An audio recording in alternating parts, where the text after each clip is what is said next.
हम हैं आपके बीच न्यूज 24 फर्स्ट एक्सप्रेस, बुलंद आवाज जुल्म के खिलाफ हर शहर की खबर देखिए सिर्फ न्यूज 24 फर्स्ट एक्सप्रेस पर।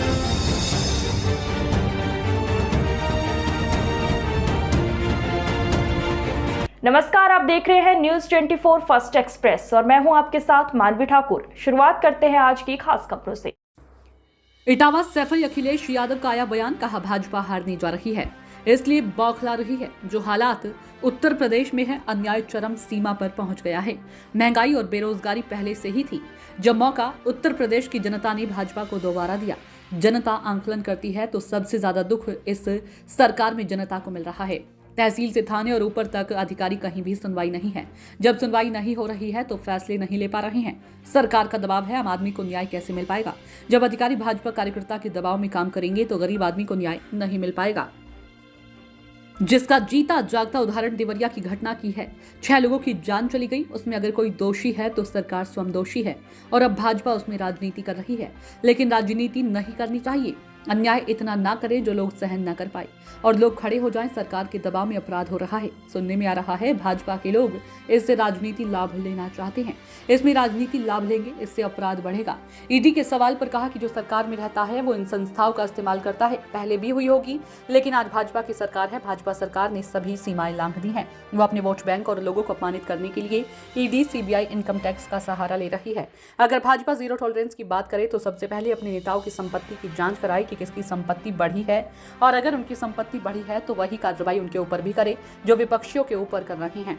आज भाजपा बड़े बड़े भूमाफियाओं को पैदा कर रही है। लखनऊ, कानपुर, गोरखपुर समेत कई जिले में भाजपा के लोग कागजों से खिलवाड़ कर रहा है और भाजपा के लोग कर रहे हैं।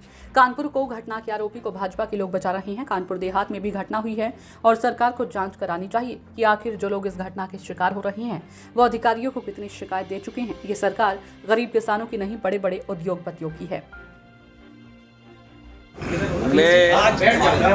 नीचे रखो, सब लोग आईडी नीचे। ठीक है। मैं अपने पत्रकार साथियों का धन्यवाद देता हूं कि आज आपसे बात करने का मौका मिल रहा है। जो हालात उत्तर प्रदेश में हैं, अन्याय चरम सीमा पर पहुंच गया है। महंगाई तो पहले से ही चरम सीमा पर थी, बेरोजगारी चरम सीमा पर पहले ही थी, और जिस उम्मीद से जनता ने भारतीय जनता पार्टी को दोबारा मौका दिया, आज जब जनता आकलन करती है तो सबसे ज़्यादा दुख और तकलीफ इस सरकार में मिल रहा है। तहसील से लेकर के थाना और थाने से लेकर के ऊपर के अधिकारी, कहीं सुनवाई नहीं है।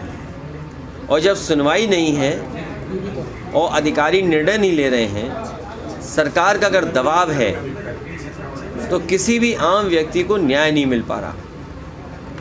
जब अधिकारी मनमानी करेंगे और भारतीय जनता पार्टी के नेताओं के दबाव में काम करेंगे तो कभी भी गरीब जनता को न्याय नहीं मिल सकता।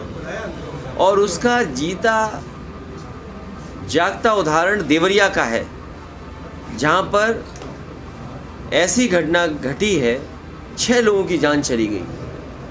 अगर कोई दोषी है उस घटना के लिए तो वो सरकार स्वयं दोषी है। अब भारतीय जनता पार्टी उसमें लगातार राजनीति कर रही है। ऐसी घटनाओं पर राजनीति नहीं करनी चाहिए। अन्याय इतना नहीं करना चाहिए कि लोग सहन न कर सकें और लोग खुद खड़े हो जाएं सरकार के खिलाफ।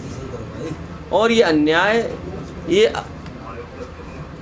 कहीं न कहीं सरकार के दबाव में ये अपराध हो रहा है। ये अन्याय नहीं बचा, अपराध हो रहा है। और सुनने में आ रहा है कि भारतीय जनता पार्टी के लगातार नेताओं की कोशिश है कि इससे राजनीतिक लाभ लिया जाए। राजनीतिक लाभ लेंगे अगर आप तो घटनाएं बढ़ेंगी, कम नहीं होंगी।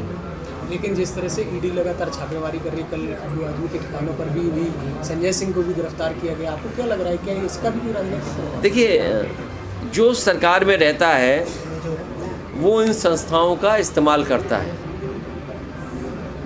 पहले कभी इस्तेमाल हुए होंगी ये संस्थाएं। आज भारतीय जनता पार्टी की सरकार है, लेकिन भारतीय जनता पार्टी ने सब सीमाएं लांघ दी।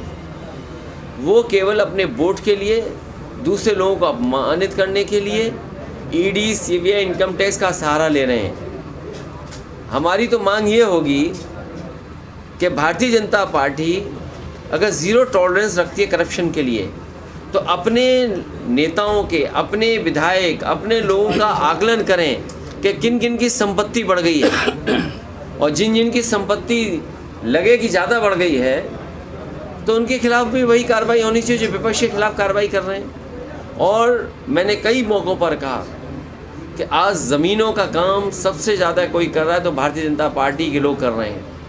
कई शहरों में बड़े बड़े भूमाफिया पैदा किए हैं और भूमाफियाओं का काम भारतीय जनता पार्टी स्वयं कर रही है। लखनऊ में, कानपुर में, आपके अयोध्या में, गोरखपुर में, वाराणसी में आप जानकारी कर लें, और सरकार जब भी जांच करेगी सबसे ज़्यादा ज़मीनों का और सबसे ज़्यादा खिलवाड़ कागज़ों से और भूमि माफिया के रूप में कोई उभर करके आ रहा है तो भारतीय जनता पार्टी स्वयं है। और अन्याय की सीमा आप देखिए, क्या कानपुर की घटना नहीं हुई? एक किसान की ज़मीन लिखवा ली, 6 करोड़ का चेक दे दिया, बाद में उस गरीब आदमी से चेक वापस लिया, चेक फाड़ दिया, उसे आत्महत्या करनी पड़ी। उसे कौन बचा रहा है? भारतीय जनता पार्टी के नेता बचा रहे हैं। इसी तरह कानपुर में एक व्यापारी को इतना मारा सिख भाई को कि उसकी आँख चली गई। कौन था वो? भारतीय जनता पार्टी का कार्यकर्ता था। इसी तरह और जगह अगर आप देखोगे सबसे ज़्यादा अन्याय इनकी सरकार में हो रहा है। आज ही खबर पड़ी है कि कानपुर देहात में भी और कानपुर में 2 पक्ष में झगड़ा हुआ, 2 लोगों की जान चली गई केवल ज़मीन के